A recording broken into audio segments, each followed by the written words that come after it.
Mungu ninakushukuru kwa kufanya kwa uaminifu. Umetukumbusha kwa habari ya sisi tuwe waaminifu kwenye madhabahu yako. Iwe ni kwenye zaka, iwe ni kwenye shukrani, iwe ni kwenye malimbuko au mahali popote pale kwa umetukumbusha tuwe waaminifu kwenye madhabahu yako. Asante kwa ajili ya somo hili. Lakini Mungu ni hai, nakushukuru pia kwa ajili ya kila mmoja aliyekamata sadaka yake. Na hata yule ambaye alikamata sadaka yake. Mungu ni hai. Ninamuinua kwenye madhabahu yako.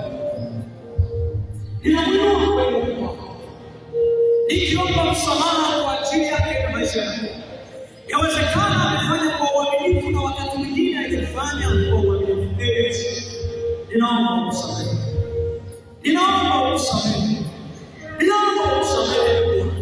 Maana kila ukiangalia vipato tulivyo navyo haviendani na uaminifu tunaoonyesha kwenye madhabahu yako. Ninaomba msamaha Bwana. Sana wakati kama huu ninaomba toba na rehema kwa ajili yake Bwana. Mwenye nani mfano mama, tuwe nani kwa kukosa uaminifu kwenye madhabahu yako. Ni kweli tunaweza kupata fedha nyingi, lakini tukikosa uaminifu ule Bwana, zile fedha tunazozipata wala si kitu. Inawezekana kuna nyakati nyingine tumefika madhabahuni pako tumeahidi, na wakati mwingine tuliwaahidi hata watu wa idara ya kwamba tunaweza kununua vitu kwa ajili ya watoto, lakini kila tukitazama Bwana na wala hatuoni kama tunaweza kutimiza ahadi. Mungu tuwie nani kwa sababu tuliahidi vibaya kwenye madhabahu yako. Ninaomba msamaha Bwana kwa ajili yako. Ninaomba msamaha kwa ajili yako katika jina la Yesu Kristo wa Nazareti na kwa damu ya Yesu Kristo wa Nazareti.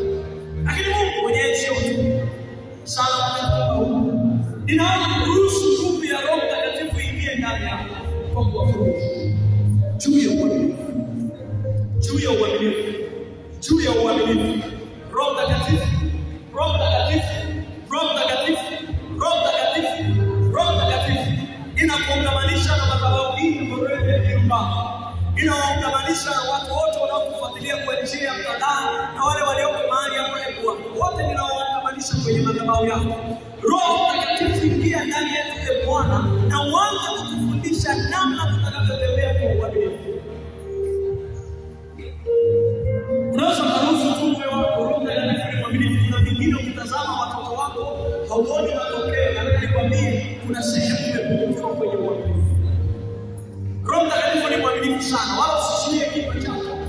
Usizuie kinywa chako. Roho Mtakatifu ni mwaminifu sana. Roho Mtakatifu ni mwaminifu sana. Ukiruhusu hiyo nguvu ya Roho Mtakatifu itakufundisha na namna ya kuzungumza na namna ya kusema kwenye madhabahu.